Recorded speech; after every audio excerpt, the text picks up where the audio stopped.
Yang terhormat Ibu Kepala Sekolah SDN 183 Sayuran, Ibu Hajah Yuyun Yuningsi SPDM MPD. Yang kami hormati Ibu Bapak Guru SDN 183 Sayuran. Assalamualaikum warahmatullahi wabarakatuh. Waalaikumsalam warahmatullahi wabarakatuh.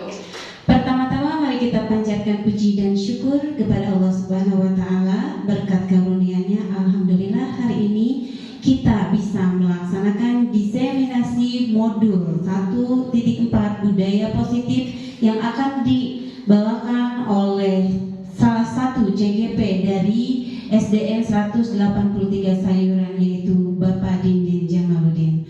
Salawat serta salam mari kita curah limpahkan kepada Nabi Muhammad SAW. Semoga limpahan rahmatnya sampai kepada kita sebagai umatnya. Ibu Bapak, saya berdiri di depan untuk menyampaikan susunan acara pada kegiatan diseminasi kali ini, yaitu pertama pembukaan, yang kedua sambutan dari Ibu Kepala Sekolah, yang ketiga diseminasi oleh CGP, dan yang terakhir adalah penutup. Baik Ibu Bapak, untuk mengefektifkan waktu, mari kita buka kegiatan ini dengan mengucapkan basmalah bersama-sama. Bismillahirrahmanirrahim.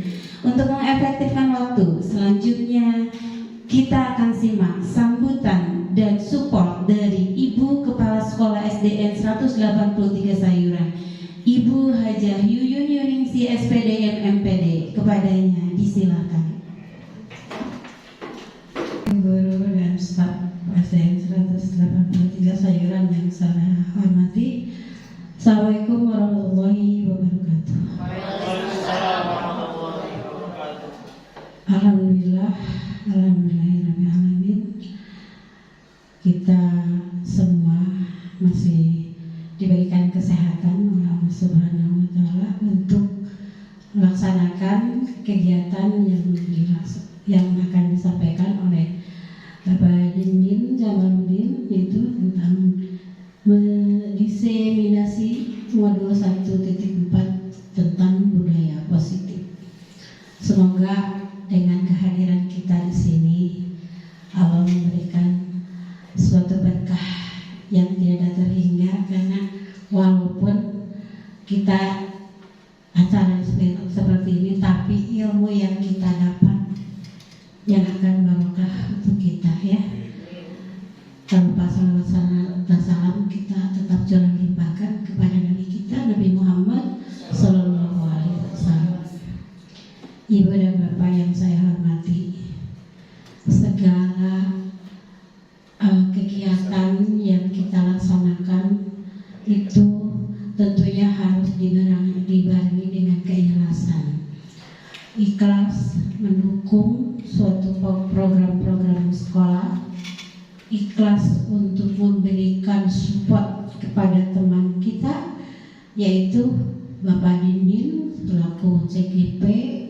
Alhamdulillah yang atas perkenanan Allah di sekolah kita banyak yang masuk atau terakomodir lulus menjadi CGP. Insya Allah jadi guru penggerak yang betul-betul bergerak dan bergerak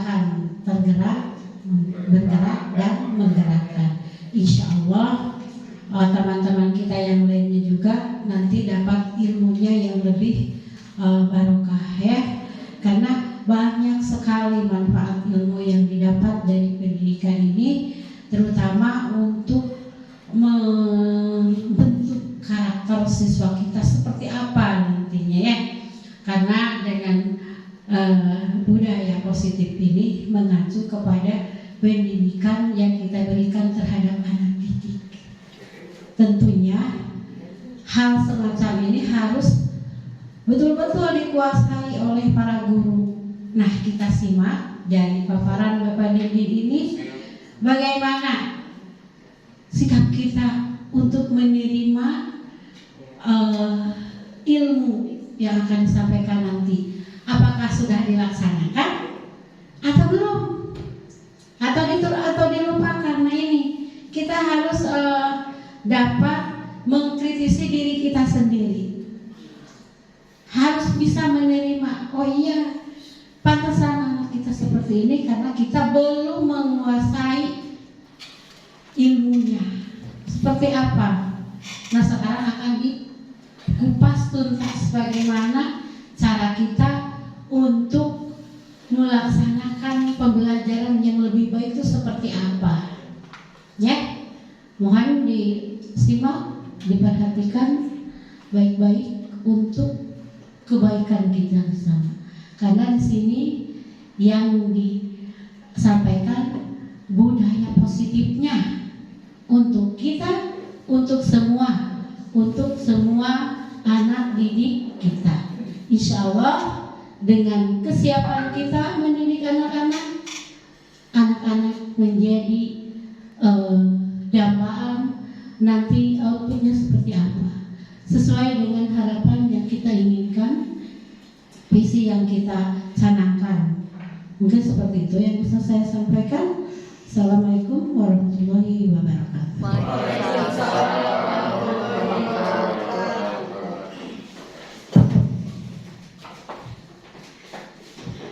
Terima kasih kepada Ibu Kepala Sekolah atas sambutan dan supportnya kepada kita semua untuk menimba ilmu hari ini ya. Ibu Bapak, untuk mengefektifkan waktu, mari kita simak bersama-sama materi diseminasi modul 1.4 budaya positif yang akan disampaikan oleh salah satu CGP kita, yaitu Bapak Dindin Jamaluddin SPD. Kepadanya disilahkan. Bismillahirrahmanirrahim. Assalamualaikum warahmatullahi wabarakatuh. Hamdan wa syukran lillah, amma ba'du. Rabbi shrah sadri wa yassir li amri wahlul 'uqdatam min lisani yafqahu qawli.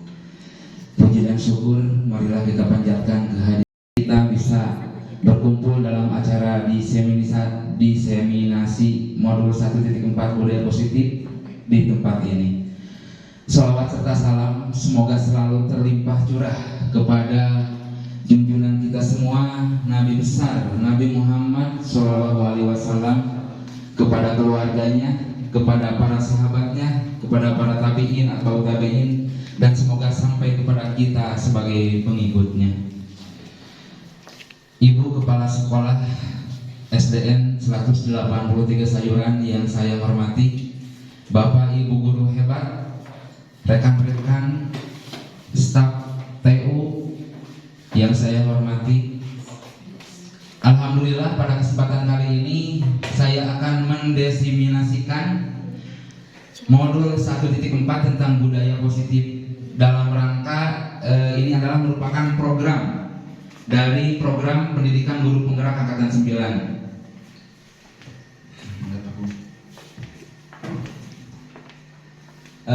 Sebelumnya saya akan memperkenalkan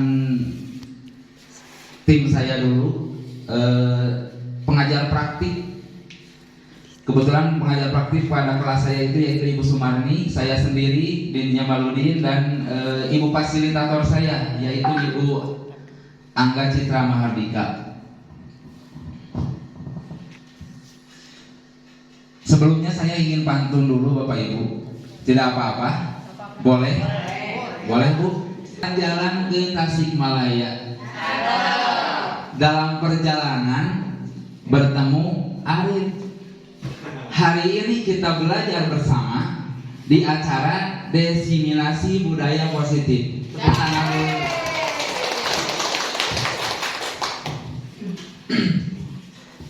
Next Pak. Sebelum lanjut kepada materi, saya ingin Bapak Ibu kita SBG dulu ya. Di sini mungkin ada beberapa Bapak dan Ibu yang sudah pernah dengan SBG ini. Sudahkah pernah Ibu melakukannya? Melakukan SBG ini? Sudah pernah? Sepertinya Bu Haji sudah pernah, Bu Haji. Oh,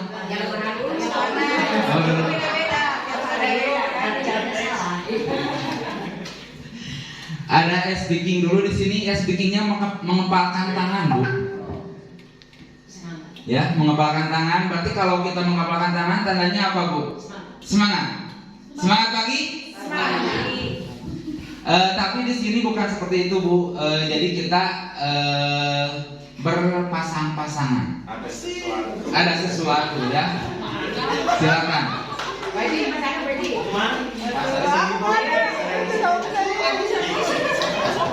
Mangga Bu Sofa geser ke sebelah sini. Silakan. Boleh berdiri, boleh Bu. Biar ini berdiri dulu semuanya.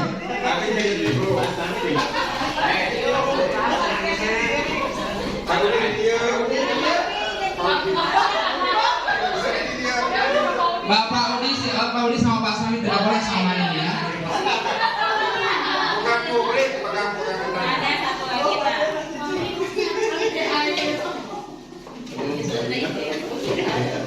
Jadi sudah berpasang-pasangan berarti salah satu orang mengepalkan tangan, Bu. Satu saja, Bu Haji. Yang satu orang tidak, kan berpasangan Bu Haji seperti Bu Haji tadi sama Bu Haji kan tidak satu orang saja. Nah, tugas yang tidak mengepalkan tangan berarti dia harus merayu atau membujuk atau apa, yang penting bisa membukakan kepalan tangan temannya tersebut. Ya. Iya, boleh merayu, boleh membujuk. Ya. Jadi di sini kepalan tangan yang Bapak Ibu kepalkan itu ada sesuatu yang sangat berharga. Ya. Silahkan mangga ya dilakukan. 1, 2, 3, silahkan mangga, Bu. Apakah Ibu Bapak bisa mengepal?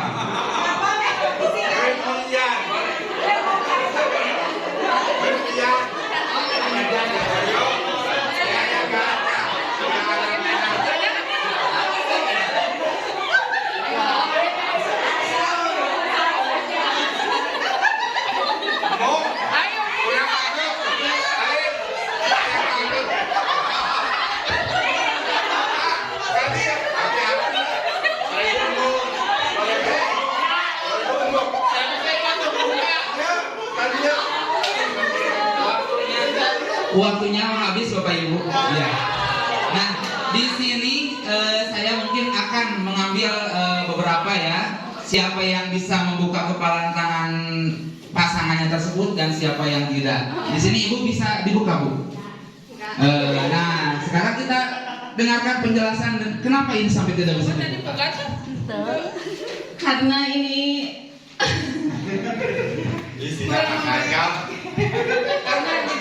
Iya, mangga. kenapa tidak saya buka?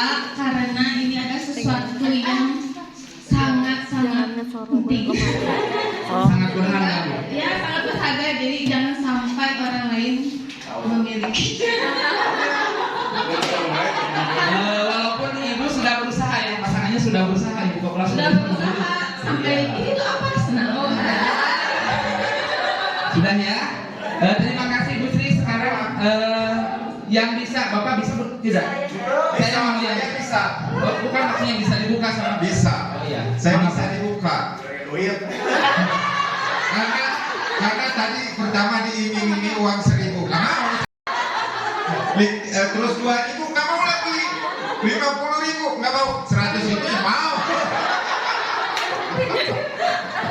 Tapi Pak, kalau misalkan yang dipegangnya di dalamnya berlian, yang bernilai kan tidak mungkin ya. Tidak mungkin.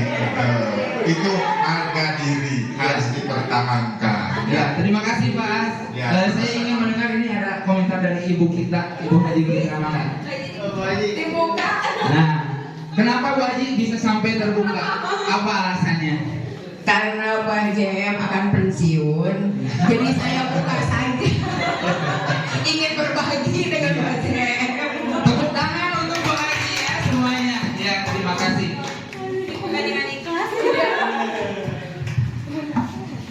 Ya, terima kasih Ibu. Tepuk tangan untuk kita semua.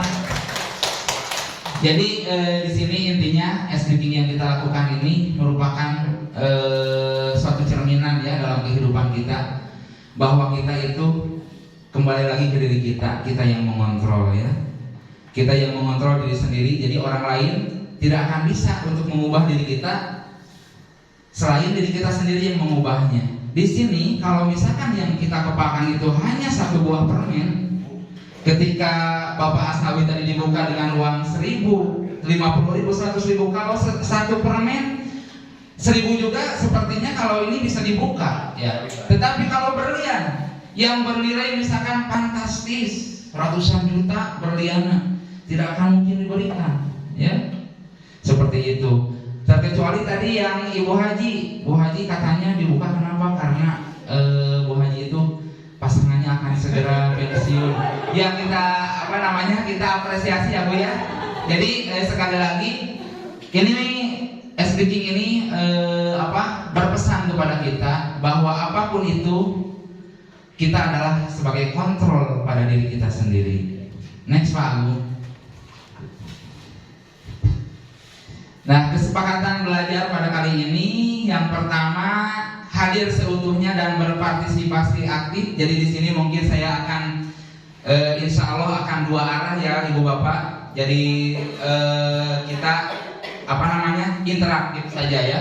Terus yang kedua HP-nya mohon untuk didiamkan atau disilentkan supaya kita lebih hikmat dalam acara ini. Yang ketiga berpikiran terbuka dan saling menghargai. Yang keempat mengikuti diseminasi dengan perasaan gembira. Dan yang terakhir insya Allah kita akan tepat waktu ya. Mangga Pak Agung.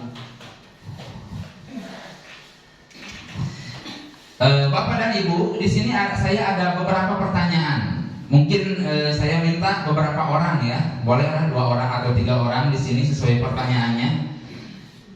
Bukan pertanyaan, maaf, pernyataan ya, ada pernyataan. Yang pertama pernyataannya seperti ini. Hukuman dapat mendisiplinkan anak.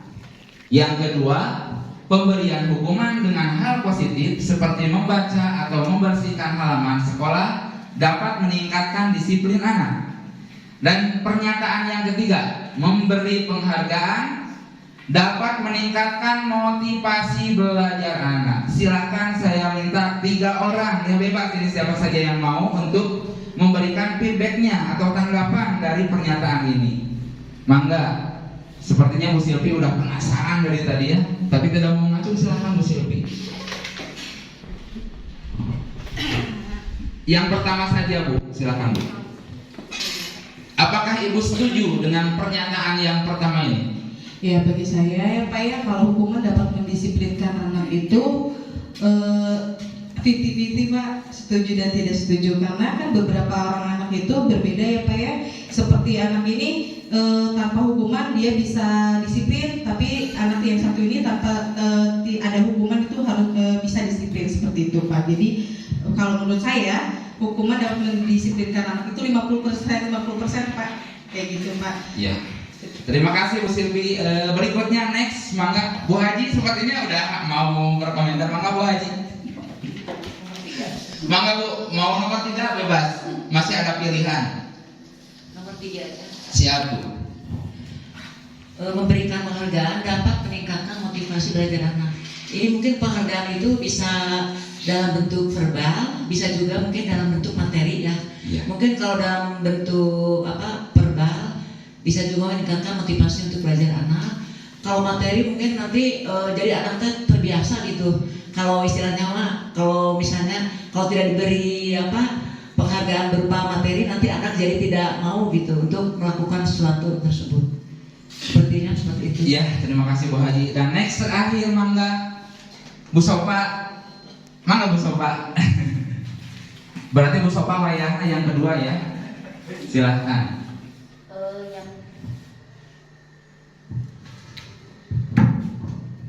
Pernyataan pemantik, pemberian hukuman dengan hal positif seperti membaca atau membersihkan halaman sekolah dapat meningkatkan disiplin anak.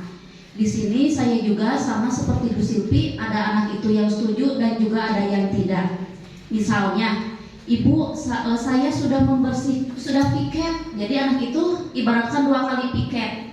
Nah, ada yang setuju dan juga ada beberapa yang tidak setuju. Dan juga, nah ini ada membaca pemberian hukuman dengan hal positif. Bisa untuk anak yang tidak melakukan literasi, ini bisa di pernyataan pematiknya bisa dikatakan sebagai setuju. Mungkin dari saya cukup sekian. Ya, terima kasih Bu Sofa. Tepuk tangan untuk kita semua. Dari Bu Silvi tadi yang pernyataan pertama setuju 50-50, ada setujunya dan ada tidak setujunya ya. Dari Bu Haji, apakah setuju tadi atau tidak setuju? Ada tidak-tidaknya. Oh, jadi sama, ada setuju dan tidaknya ya. Tergantung nilai penghargaannya. Ya, dan yang terakhir Bu Sofa sama, ini masih abu-abu. Jadi iya setuju dan iya tidak setuju. Iya, terima kasih. Tapi sama saya tidak akan dijawab ya. Kita jawab setelah nanti saja. Ya, next Pak Agung. Topik kita hari ini yang pertama yaitu saya akan memaparkan tentang disiplin positif dan nilai kebajikan universal.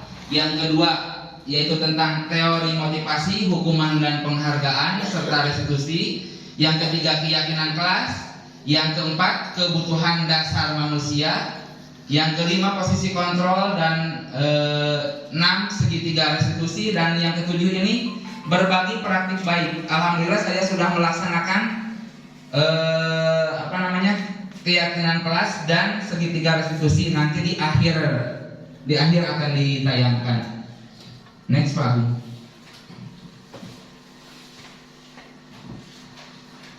Disiplin positif dan nilai-nilai kebajikan universal.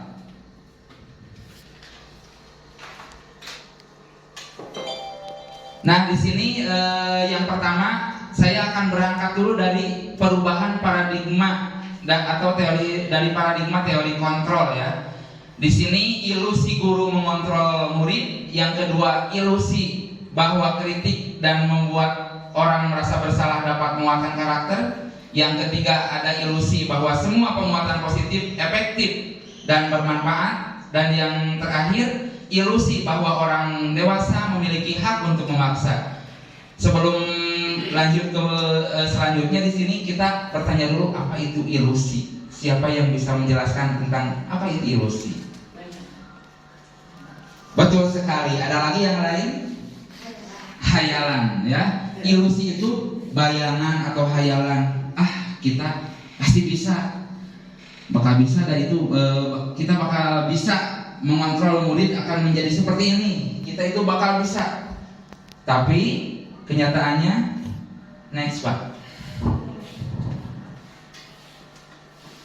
Ilusi guru mengontrol murid. Jadi di sini pada dasarnya kita tidak memaksa murid untuk berbuat sesuatu jikalau murid tersebut memilih untuk tidak melakukannya. Jadi tidak ada pemaksaan ya. Walaupun tampaknya guru sedang mengontrol perilaku murid, di sini hal demikian terjadi karena murid sedang mengizinkan dirinya untuk dikontrol. Ketika muridnya misalkan tidak mau, maka tidak akan terjadi, maka tidak akan bisa guru untuk mengontrol murid. Jadi di sini hanya ilusi saja, hanya hayalan. Oh, sepertinya bisa, padahal itu tidak bisa. Jadi teori kontrol di sini menyatakan bahwa semua perilaku memiliki tujuan. Bahkan setiap perilaku yang tidak disukai, ketika kita melakukan hal yang kita lakukan pasti ada tujuannya ya. Anak-anak misalkan meledek, atau di sini kan suka ada yang mengejek-ngejek nama orang tua seperti itu, pasti anak-anak itu mereka itu ingin senang, mereka itu ingin mengolok-olok temannya seperti itu. Terus yang kedua, ilusi bahwa semua penguatan positif efektif dan bermanfaat. Penguatan positif atau bujukan adalah bentuk-bentuk kontrol. Segala usaha untuk mempengaruhi murid agar mengulangi suatu perilaku tertentu adalah suatu usaha untuk mengontrol murid tersebut. Jadi ketika kita dalam pembelajaran, yang tadi dikatakan oleh Bu Haji itu betul sekali Bu Haji. Ketika kita misalkan kalau di kelas ya, anak yang bisa selalu kita kasih misalkan dengan permen atau dengan uang, ya. Jadi ketika anak melihat ibu gurunya tidak memegang permen, sudah hilang semangat untuk belajarnya. Jadi makanya ketika kita dengan ini pasti bisa, padahal itu belum tentu, ya. Itu hanya ilusi, hanya khayalan saja. Next Pak Agung. Yang ketiga, ilusi bahwa kritik dan membuat orang merasa bersalah dapat menguatkan karakter. Menggunakan kritik dan rasa bersalah untuk mengontrol murid menuju pada identitas gagal. Maksudnya di sini pasti akan terngiang-ngiang, pasti akan teringat ketika kita menyalahkan murid, ketika kita menghukum murid, ya.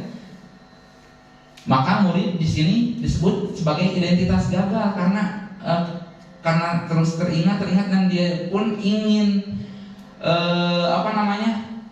bisa melakukan hal yang sama baik kepada temannya atau kepada siapapun, apalagi pas ketika dewasa nanti. Makanya tadi ketika saya menyimak pemaparan dari Pak Asnawi, guru apa yang kita ingat, guru yang seperti apa yang ada di benak kita, ya.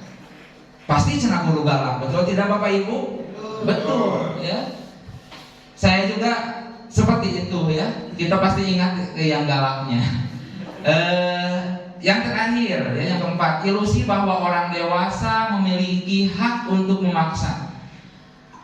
Banyak orang dewasa yang percaya bahwa mereka memiliki tanggung jawab untuk membuat murid-murid berbuat hal-hal tertentu.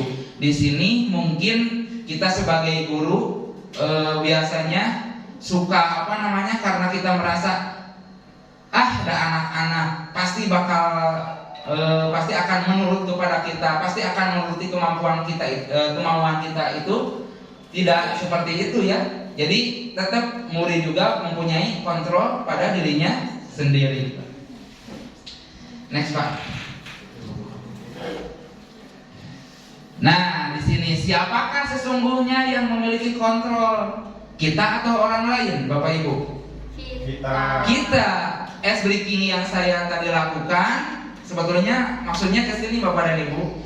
Jadi siapa yang memiliki kontrol? Diri sendiri, bukan orang lain. Jadi orang lain hanya pemberi informasi. Nah, di sini teori kontrol ini berhubungan dengan stimulus respon, ya. Stimulus respon ini mengacu pada pendekatan di mana seseorang merespon situasi atau peristiwa dengan reaksi atau tindakan yang otomatis, seringkali tanpa pertimbangan yang mendalam atau pemahaman yang lebih mendalam tentang situasi tersebut. Jadi terjadi dengan begitu saja, tanpa direncanakan, tanpa dikonsep, ya. Nah, di sini ada contohnya. Kita mencoba mengubah orang agar berpandangan sama kita. Itu keinginan diri sendiri, ya, keinginan kita. Menurut teori kontrol, kita berusaha memahami pandangan orang lain tentang dunia. Jadi kita berusaha, jadi kita tidak akan bisa memaksakan pemandangan kita, keinginan kita kepada orang lain. Yang kedua, perilaku buruk dilihat sebagai suatu kesalahan menurut stimulus respon. Tapi kalau menurut teori kontrol, semua perilaku memiliki tujuan. Ketika ada seorang anak yang ketika istirahat diam saja, anak-anak yang lain jajan, anak-anak yang lain keluar, dan akhirnya dia melakukan sesuatu. Dia mengambil makanan temannya. Itu sepertinya perilaku yang sangat buruk sekali. Tetapi ketika kita ditanya latar belakangnya kenapa, subhanallah, di rumahnya dia tidak sarapan, tidak mempunyai bekal, apakah kita akan menyalahkan kepada anak tersebut? Tidak bisa. Itulah fungsinya teori kontrol. Yang ketiga, orang lain bisa mengontrol saya. Menurut teori kontrol, hanya Anda yang bisa mengontrol diri Anda sendiri, ya. Di sini kalau kita sendiri bisa beranggapan orang lain bisa mengontrol saya, padahal dengan keterpaksaan, ya. Bukan karena kesadaran diri, bukan karena dari diri kita sendiri, dari intrinsik kita, ya, dari dalam diri kita sendiri. di sini tetap ya menurut teori kontrol, jadi hanya kita sendiri yang bisa mengontrol diri kita. Yang keempat, saya ingin mengontrol orang lain. Ini yang paling sulit menurut saya. Jadi Anda tidak bisa mengontrol orang lain, betul sekali ya. Kita tidak akan bisa memaksakan, kita tidak akan bisa mendikte, kita tidak akan bisa menyuruh kepada orang lain. Walaupun pada salah satu waktu misalkan orang lain itu menurut kepada keinginan kita, mungkin dia ada dalam keterpaksaan, kan sama saja tetap tidak bisa ya. Jadi di sini sekali lagi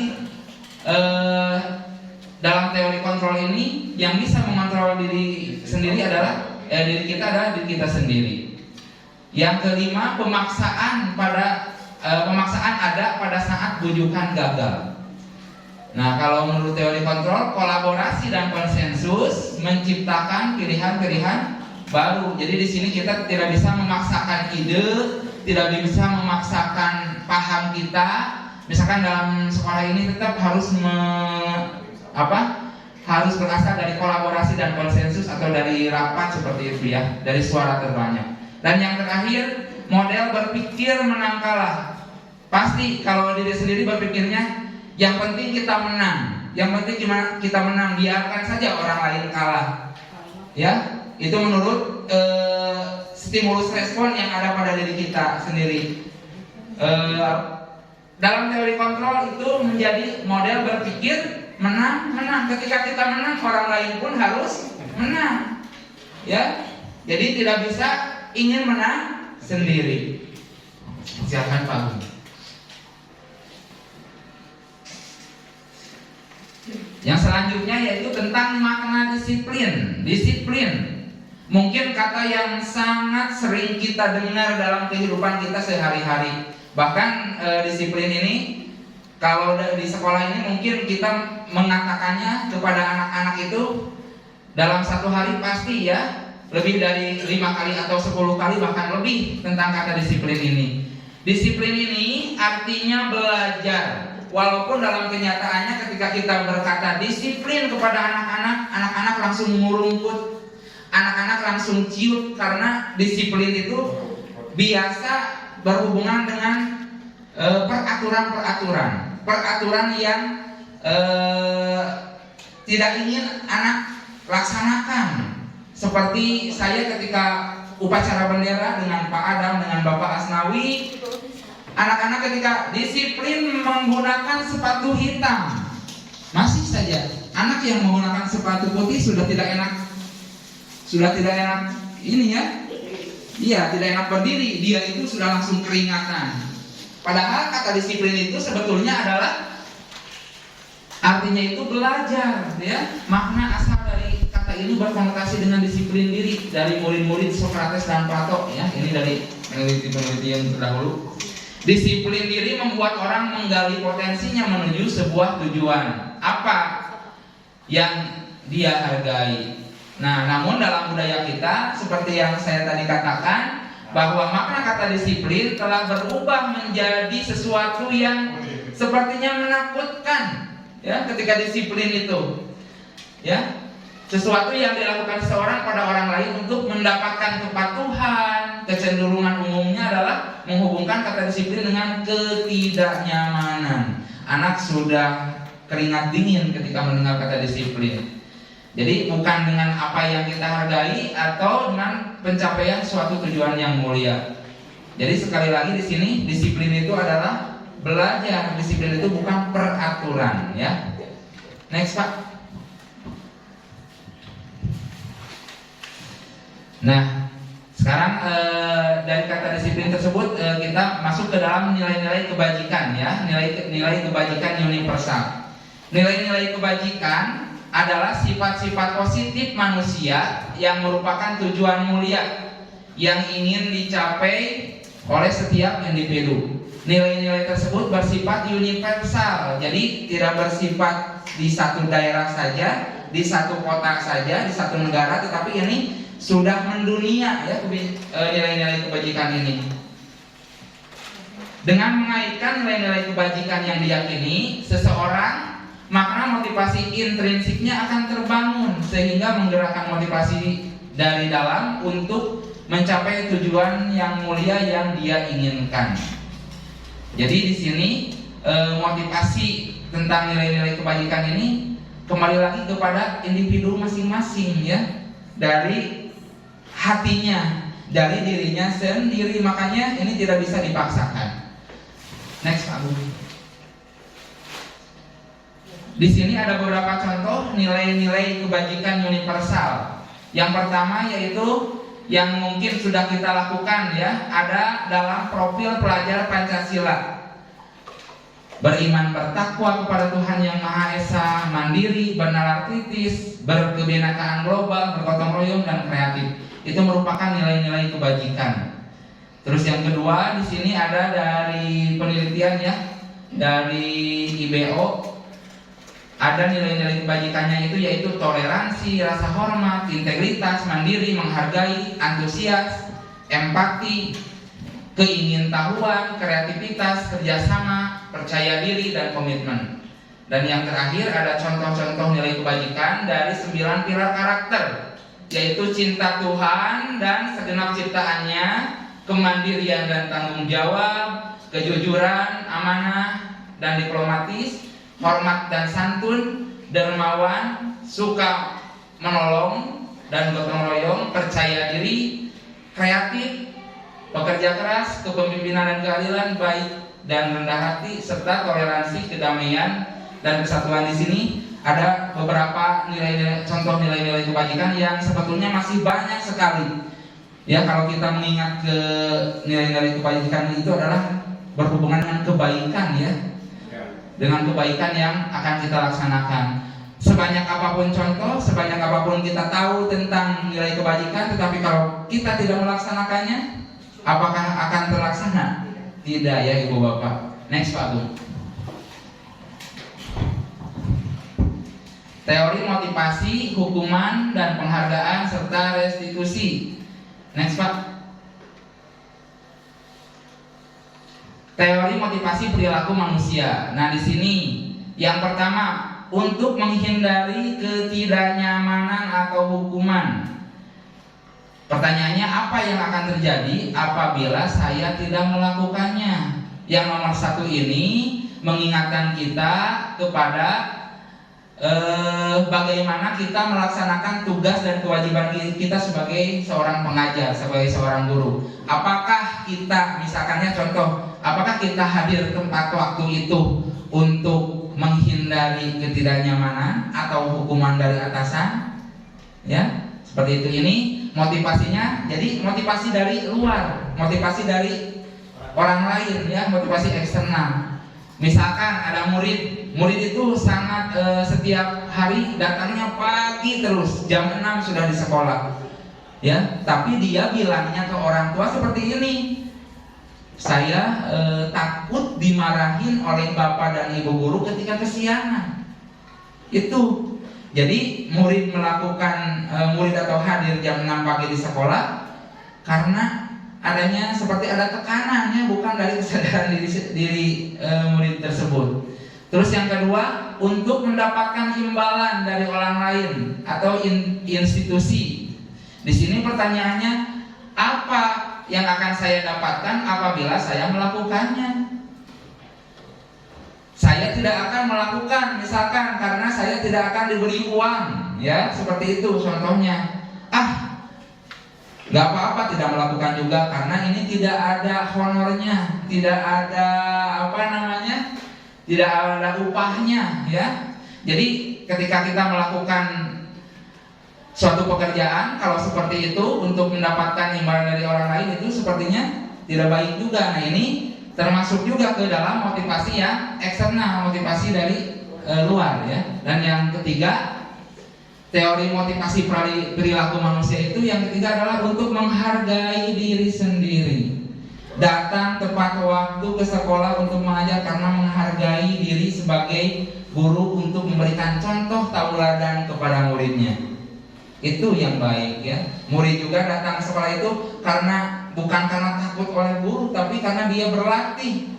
ingin membuktikan bahwa dia itu ingin menjadi yang terbaik, tidak apa-apa ya kita memberikan muatan-muatan yang positif kepada murid, tetapi tidak kita itu jangan memberikan hukuman atau penghargaan di sini yang tadi dikatakan Bu Haji juga, ketika seorang murid misalkan sok silakan kamu datang jam 6 nanti Bapak akan memberi jajan buat kamu. Jadi dia hadir ke sekolah jam 6 pagi itu bukan karena ingin menjadikan diri dia terbaik, tapi karena ada sesuatu ya yang diharapkan oleh dia.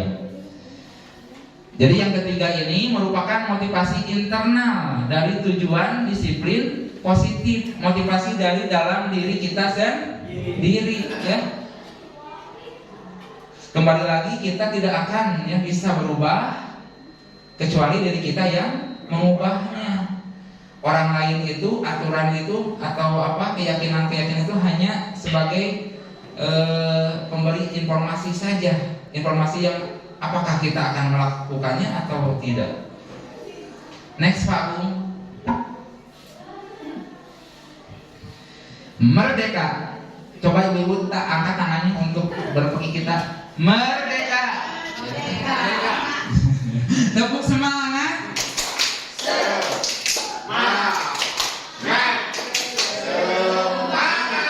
Alhamdulillah masih tetap terjaga kesemangatannya. Terima kasih Bapak dan Ibu. Kita lanjut ya.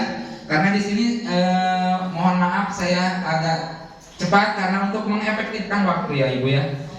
Merdeka menurut Ki Hajar Dewantara.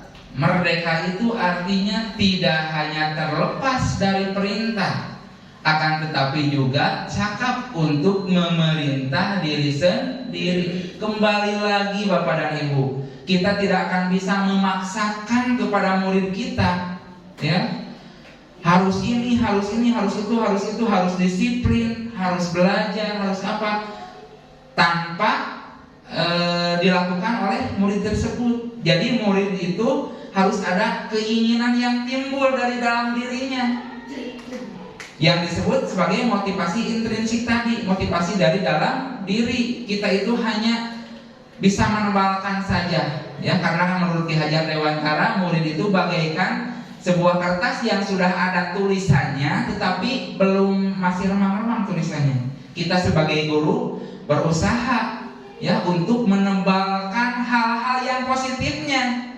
menebalkan hal-hal yang positif atau menebalkan kekuatan-kekuatan yang ada pada diri siswa tersebut. Kalau yang negatifnya kalau bisa kita hapus, walaupun ya susah atau untuk melakukannya. Misalkan si anak itu pemalu, apakah kita bisa merubahnya?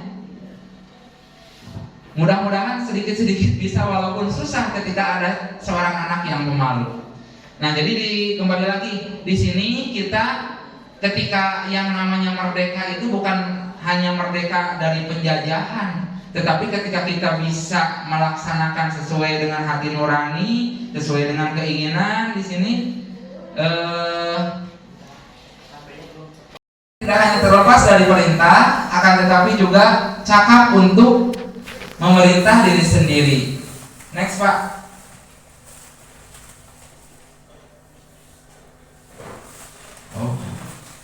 Keyakinan kelas ya. Apa itu keyakinan kelas? Kita lihat. Mengapa tidak peraturan saja? Mengapa harus keyakinan kelas? Saya di sini ingin apa namanya? Mangga Bapak Ibu dan Ibu guru, siapa yang mau menjawab dari pertanyaan ini? Mengapa tidak peraturan saja? Mengapa harus keyakinan kelas ya? Bu Mega? Oh ya, mangga Bu Haji. Mau mencoba menjawab. Ya Bu Haji, terima kasih. Mengapa kita tidak peraturan saja? Mengapa harus keyakinan kelas? Mungkin kalau peraturan itu sepertinya bersifat memaksa ya. Contohnya peraturan kelas atau tata tertib kelas biasanya itu dibuat oleh guru yang sudah ada poin-poinnya dari A sampai Z misalnya. Jadi otomatis setiap siswa harus mengikuti apa yang ditentukan atau yang tercantum pada peraturan tersebut. Istilahnya mau tidak mau, nah itu seperti itu. Mungkin kalau keyakinan kelas sepertinya kesepakatan yang dibuat oleh guru dan siswa. Nah mereka jadi dibuat bersama-sama saja. Ya mungkin kalau dibuat bersama-sama, insya Allah nanti akan tercapai apa yang sudah dibuat tersebut. Itu mungkin. Terima kasih Bu Haji, tepuk tangan untuk Bu Haji. Maka Bu Mega mau menambahkan.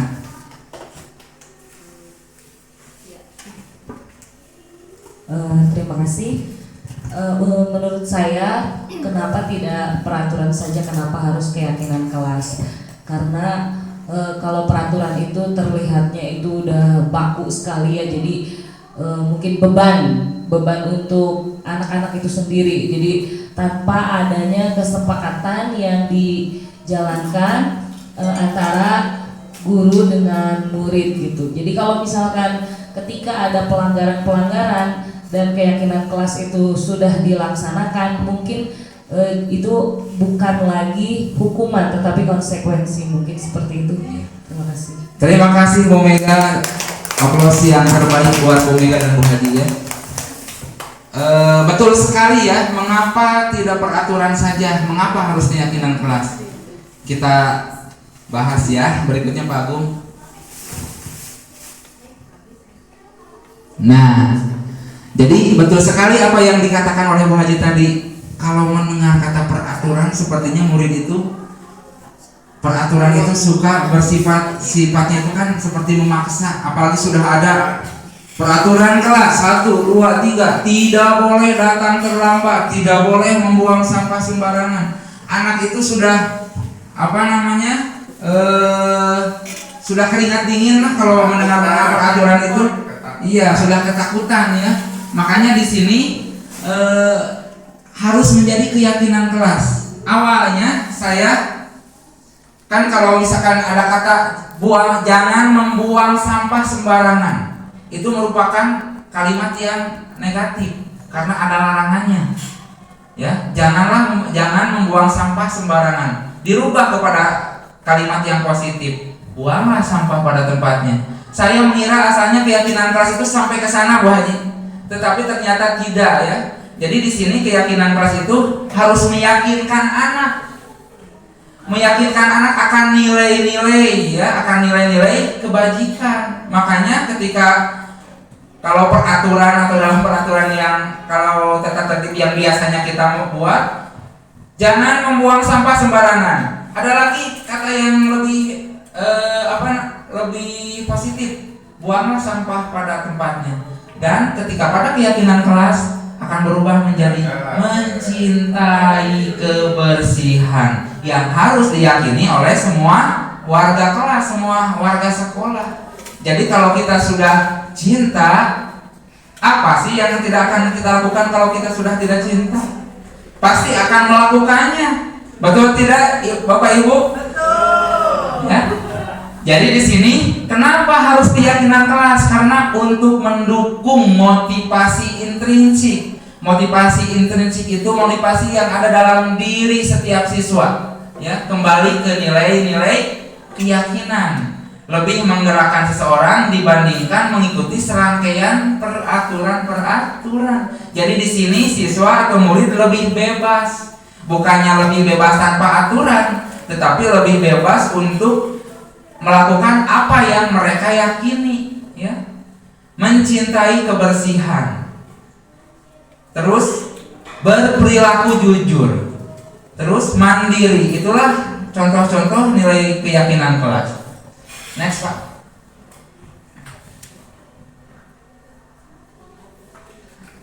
Kebutuhan dasar manusia.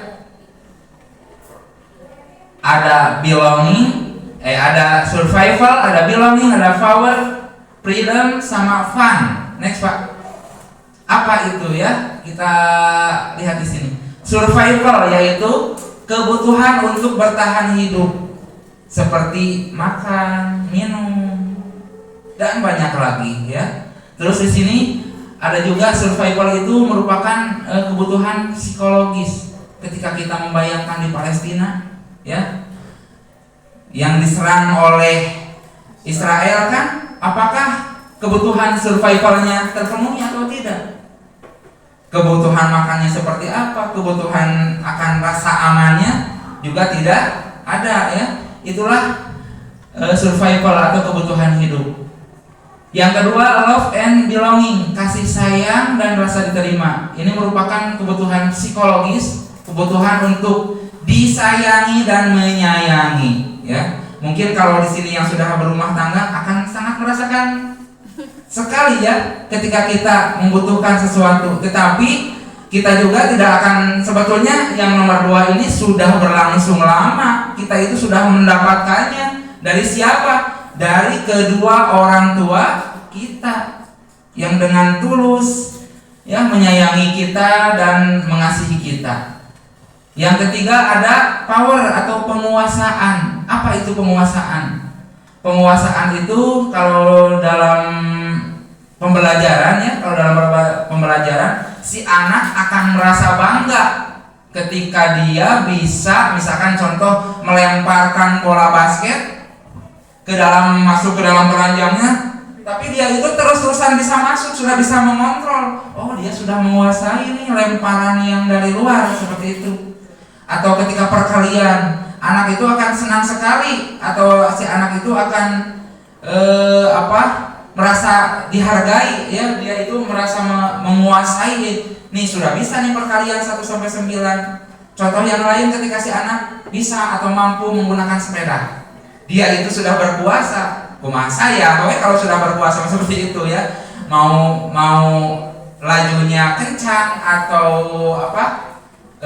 lambat, dia yang melakukannya karena dia itu sudah menguasai atau dia sudah mempunyai power atau penguasaan. Yang keempat, fun atau kesenangan. Di sini kesenangan di sini Bapak dan Ibu guru juga pasti sudah tahu, kesenangan itu berhubungan dengan apa ya? Dengan rekreasi, dengan healing. Kalau sekarang Maya healingnya Bu Siti, insya Allah kita akan healing berjalan-jalan ya. Jadi kebutuhan kesenangan ini adalah kebutuhan untuk mencari apa yang kita senangi, bermain dan tertawa ya. Yang kelima ada freedom atau kebebasan. Kebutuhan untuk bebas adalah kebutuhan akan kemandirian. Bebas mandiri di sini bebas bergerak sendiri, merdeka sendiri ya, tidak terhambat oleh orang lain. Terus otonomi, memiliki pilihan dan mampu mengendalikan arah hidup seseorang. Anak-anak dengan kebutuhan kebebasan yang tinggi menginginkan pilihan, mereka perlu banyak bergerak, suka mencoba. Makanya dalam pembelajaran ketika anak-anak mau belajar olahraga, sepertinya senangnya itu minta ampun Bapak dan Ibu ya. Hore! Berbeda ketika kita mau belajar matematika. Si dapat bari balem, caranya iya baru dapat, seperti itu. Next Pak Agung. Yang berikutnya yaitu tentang 5 posisi kontrol guru. Nah, di sini ada guru sebagai penghukum, ada guru sebagai pembuat merasa bersalah, ada guru yang sebagai teman, yang keempat guru sebagai pemantau, dan yang terakhir kontrol guru itu sebagai manajer. Jadi kalau menurut Bapak dan Ibu di sini yang paling baik itu yang mana Bu? Manajer. Yang ini ya? Ini adalah yang paling baik dari yang baik. Sebetulnya ini adalah yang terbaik. Karena kalau yang ini baik atau tidak? Tidak. Yang ini baik atau tidak? Kembali lagi tadi yang dikatakan oleh pertanyaan pemantik saya yang dari awal. Hukuman dapat apa tadi Bu? Jadi sebetulnya, nah itu jawabannya Bu. Next Pak Bung. Sebagai seorang penghukum, ketika guru sebagai seorang penghukum di sini bisa menggunakan hukuman fisik maupun verbal. Fisik itu contohnya berupa tamparan, berupa cubitan, berupa sentil ya, dan kata-kata kata-kata yang tidak enak atau kata-kata yang tidak pantas dikatakan kepada anak, kata-kata yang bermuatan negatif. Itulah guru sebagai penghukum. Mudah-mudahan kita semuanya tidak seperti itu, tidak menjadi seorang guru yang sebagai seorang guru yang penghukum, ya, yang walaupun dalam pelaksanaannya ketika sudah tidak terkontrol, Yang kedua, guru itu posisi kontrol guru yang kedua yaitu pembuat merasa bersalah. Pada posisi ini guru akan bersuara lebih lembut, betul yang tadi dikatakan pada pemaparan sebelumnya, gelis, bagus, soleh, tapi tetiasa macet entong, tidak boleh ya. Misalkan, baik, tapi kamu mah nggak bisa membaca, ya itu tidak boleh. Itu akan menghancurkan, bukan lagi ini, akan menghancurkan psikologis anak, mental anak hancur. Makanya kita mudah-mudahan ya dijauhkan dari sini, dari yang nomor 1 dan nomor 2 ini. Yang nomor 3, guru sebagai teman. Bagaimana guru sebagai teman?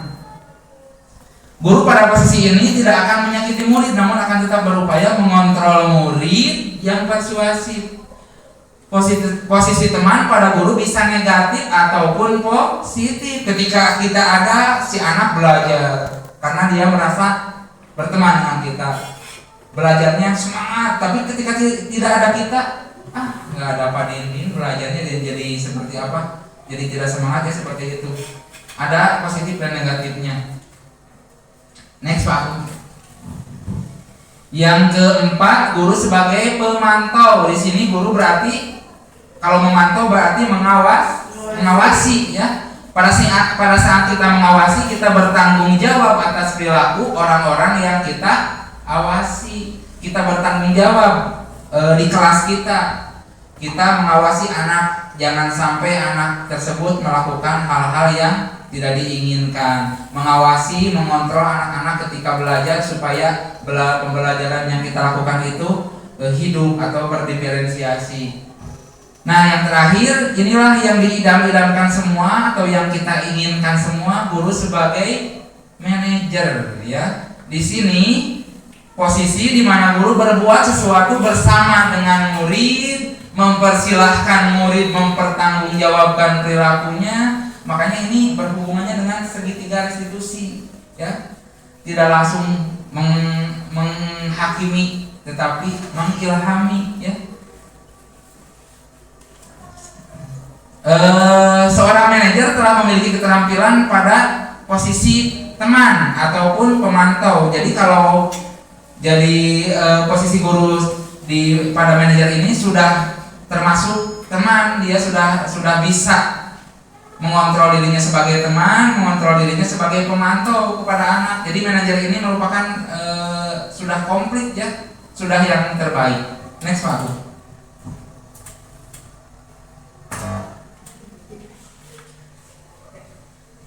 Berikutnya yaitu segitiga restitusi. Di sini ada contoh ya, ini merupakan suatu foto ketika saya mencoba mempraktekkan segitiga restitusi. Next Pak. Apa itu restitusi? Restitusi adalah proses menciptakan kondisi bagi murid untuk memperbaiki kesalahan mereka sehingga mereka bisa kembali pada kelompok mereka dengan karakter yang lebih kuat. Jadi restitusi ini merupakan nilai-nilai tertinggi ya, ketika ada hukuman, ada konsekuensi, ada restitusi. Hukuman terjadi secara spontan. Contohnya ya, ketika kita misalkan ada anak yang kesiangan, si anak tersebut karena kamu kesiangan, silakan kamu untuk berkeliling lapangan. Apa hubungannya kesiangan dengan berkeliling lapangan? Ya, terus sebagai konsekuensi, kalau konsekuensi itu contohnya seperti ini Bu, ketika si anak tidak bisa menulis, misalkan si anak itu tidak bisa menulis tegak bersambung, maka sama guru diberikan tugas yang sangat banyak, dikasih terus, jadi timbullah ketidaknyamanan kepada anak tersebut ya. Dan yang terakhir, kalau restitusi Restitusi itu contohnya kita itu harus bisa menganalisis, ya, menganalisis dulu, mencari tahu dulu apa dan mengapa ini semua bisa terjadi. Next Pak. 9 ciri-ciri restitusi. Yang pertama, bukan untuk menebus kesalahan, namun untuk belajar dari kesalahan. Memperbaiki hubungan, tawaran bukan paksaan. Restitusi menuntun untuk melihat ke dalam diri. Restitusi mencari kebutuhan dasar yang mendasari tindakan. Restitusi diri adalah cara yang paling baik. Restitusi fokus pada karakter, bukan pada tindakan. Restitusi fokus pada solusi. Restitusi mengembalikan murid yang berbuat salah pada kelompoknya. Itulah ciri-ciri restitusi yang sangat jauh sekali dari hukuman, ya. Next Pak. Segitiga restitusi. Next Pak Agung. Nah, di sini ada langkah-langkah dalam segitiga restitusi. Langkah yang pertama, menstabilkan identitas. Di sini berhubungan dengan teori kontrol. Jadi kita semua akan melakukan hal terbaik yang bisa kita lakukan. Jadi ketika ada suatu permasalahan, kita stabilkan dulu anaknya, redakan dulu anaknya. Tidak langsung menghakimi, apalagi menghukum, ya, menghukum anak tersebut. Yang kedua, validasi tindakan yang salah. Kalau menurut teori kontrol di sini berhubungan dengan segitiga restitusi ini, semua perilaku memiliki alasan. Tidak mungkin kita berbuat tanpa alasan. Dan yang ketiga, menanyakan keyakinan. Teori kontrolnya, kita semua memiliki motivasi internal. Jadi di sini kita memiliki motivasi untuk melakukan hal yang terbaik, tapi harus berasal dari dalam diri kita sendiri. Itulah menanyakan keyakinan atau teori dari teori kontrol. Next Pak. Nah, di sini Bapak dan Ibu, saya sudah melakukan, alhamdulillah sudah melakukan praktik budaya positif. Yang pertama yaitu, sebetulnya yang di sini videonya segitiga restitusi, terus keyakinan kelas, ya. Mangga Bapak dan Ibu bisa disimak videonya, dan mungkin pemaparan saya dicukupkan sekian. Kurang lebihnya mohon maaf, yang salah berasal dari saya, kelemahan saya. Yang benarnya merupakan bersumber dari Allah Subhanahu wa taala. Terima kasih semuanya. Wassalamualaikum warahmatullahi wabarakatuh. Ada pantun Pak Gung terakhir. Ya sudah.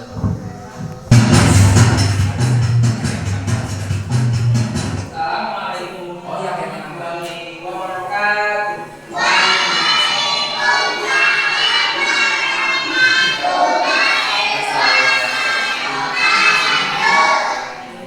Anak soleh.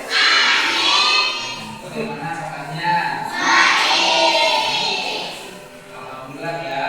Nah, untuk menciptakan lingkungan belajar yang aman, nyaman, dan tentram, marilah bisa membuat keyakinan kelas. Nah, keyakinan kelas ini berawal dari peraturan kelas. Nah, sekarang Bapak akan membagikan kertas sticky note, ya, kepada kalian semua untuk menuliskan peraturan-peraturan yang kalian inginkan di dalam kelas kita ini. Siap? Siap.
ya. Di sini yang pertama ini pada kelompok 1 ya. Kita harus membuang sampah pada tempatnya. Setuju tidak? Dan terus kita harus datang tepat waktu. Berarti kita jangan sampai kesiangan ya. Terus yang ketiga, kita harus bekerja sendiri saat ulangan ujian. Ya, saat ulangan ujian. Regina tadi marah-marah ya ke ayah. Bolehkah Regina menceritakan apa yang sebenarnya terjadi?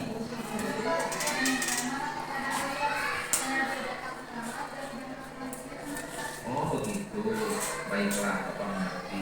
Regina, wajar kalau Regina marah.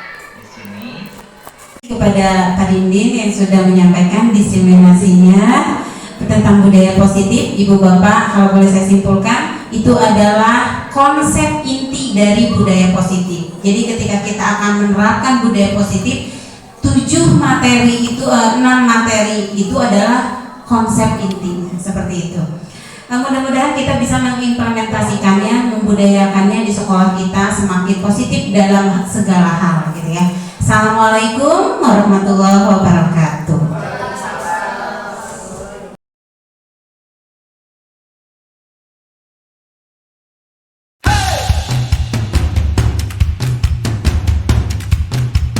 Assalamualaikum warahmatullahi wabarakatuh.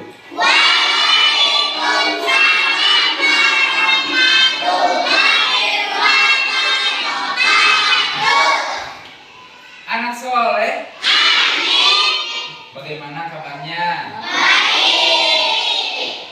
Alhamdulillah ya. Nah, untuk menciptakan lingkungan belajar yang aman, nyaman, dan tentram, marilah kita membuat keyakinan kelas. Nah, keyakinan kelas ini berawal dari peraturan kelas.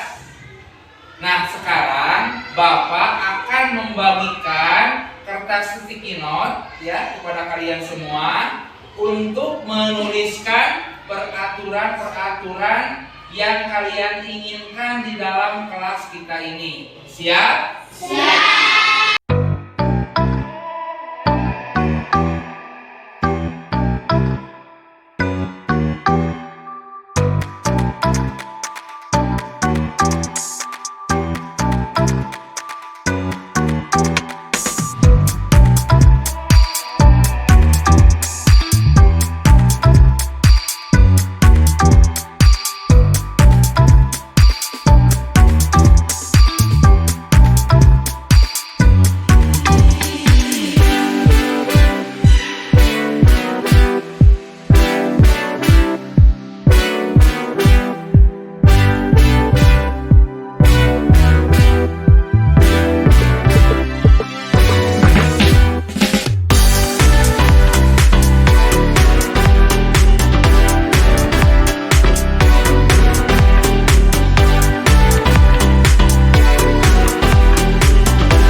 peraturan-peraturan yang kalian inginkan, ya.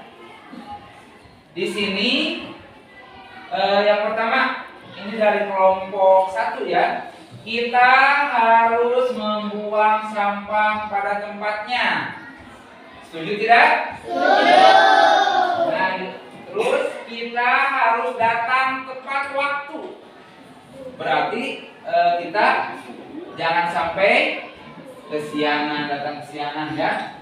Terus yang ketiga, kita harus bekerja sendiri saat ulangan ujian. Ya, saat ulangan atau ujian, kita harus bekerja sendiri. Kita harus diam saat guru keluar dan mengerjakan tugas. Kita harus menghargai, menyayangi teman kita. Ini yang kalian tuliskan semuanya, alhamdulillah kalimatnya sudah kalimat positif ya. Anak-anak, peraturan kelasnya sudah terbentuk. Nah, mari kita menentukan nilai keyakinan kelasnya ya. Dari peraturan-peraturan kelas yang tadi kita sudah sepakati, marilah kita masukkan atau kita mengubahnya ke dalam keyakinan kelas. Nah, apa itu keyakinan kelas? Keyakinan kelas adalah nilai-nilai kebajikan yang diyakini di kelas secara bersama-sama. Ya, contoh nilai-nilai kebajikan: jujur, ya, terus mandiri, disiplin, dan banyak lagi yang lainnya.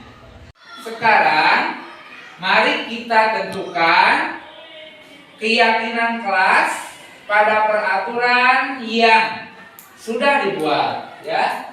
Yang pertama di sini, kita harus bekerja sendiri. Nilai keyakinannya bagus ya. Yang kedua, kita harus datang ke sekolah tepat waktu. Nilai keyakinannya kita harus mengerjakan ulangan sendiri. Diulang.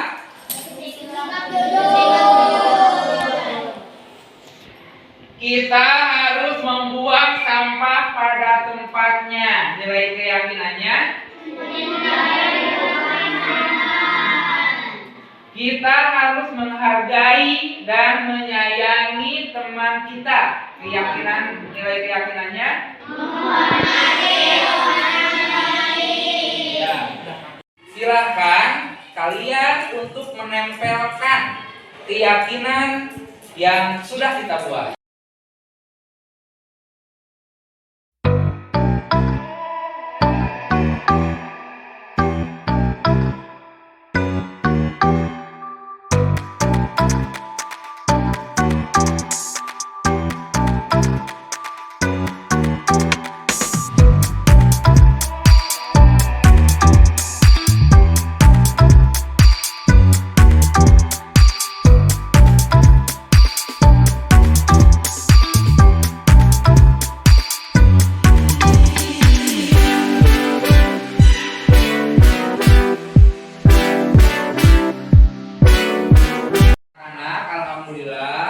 Keyakinan kelas sudah kita sepakati bersama, yaitu yang pertama mandiri ya. Terus yang kedua disiplin, yang ketiga bersikap jujur, yang keempat mencintai kebersihan, dan yang kelima menghormati orang lain. Nah, marilah kita semua untuk berkomitmen ya, untuk melaksanakan keyakinan kelas ini. Silakan anak-anak untuk menandatangani keyakinan kelas kita ini. Boleh satu persatu kalian ke depan untuk menandatangani. Terima kasih.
Hai Revina. Bolehkah Revina duduk sebentar? Bapak ingin berbicara dengan Revina. Iya Pak, ada apa? Bapak dengar Revina tadi marah-marah ya ke Alia. Bolehkah Revina menceritakan apa yang sebenarnya terjadi? Iya Pak, saya benar-benar marah kepada Alia karena dia datang terlambat dan tidak melakukan piket sama sekali. Oh begitu. Baiklah, Bapak mengerti. Revina, wajar kalau Revina marah. Di sini kita akan mencari solusi bersama-sama untuk menyelesaikan permasalahan ini. Bagaimana perasaan Revina setelah mengungkapkan kemarahan Revina kepada Alia?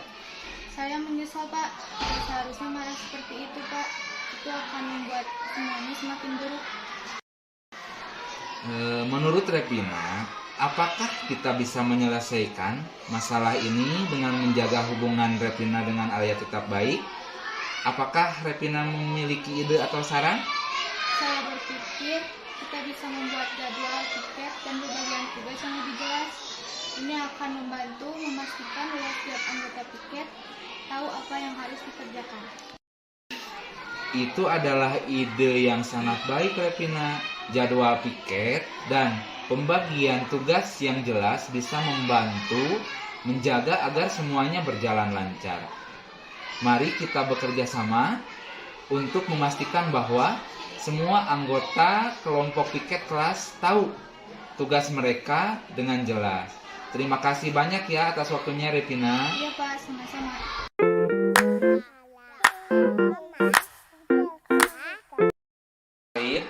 Bapak dengar ada sesuatu yang terjadi di lapangan sepak bola tadi.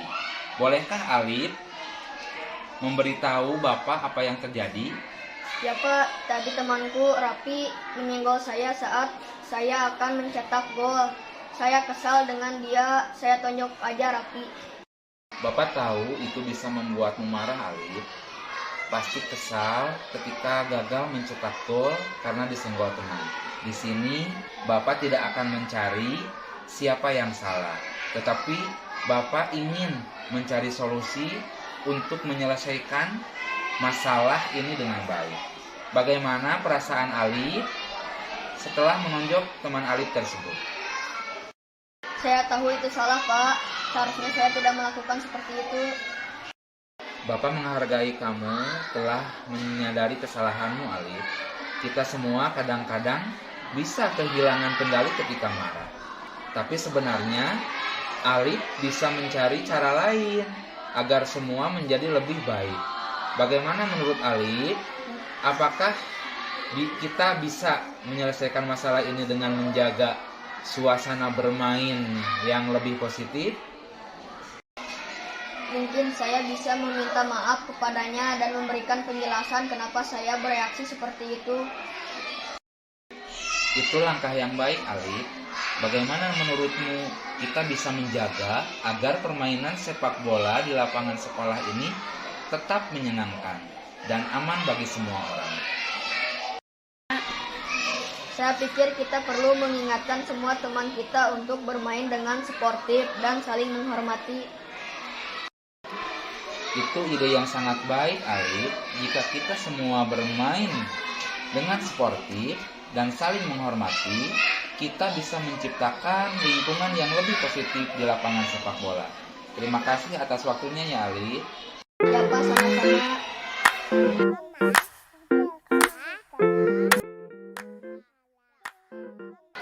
Halo, nama saya Revina Adalia Putri, kelas 6B SBN 183 Sayuran. Saya ucapkan terima kasih kepada Pak Dindin yang telah membantu saya memecahkan masalah.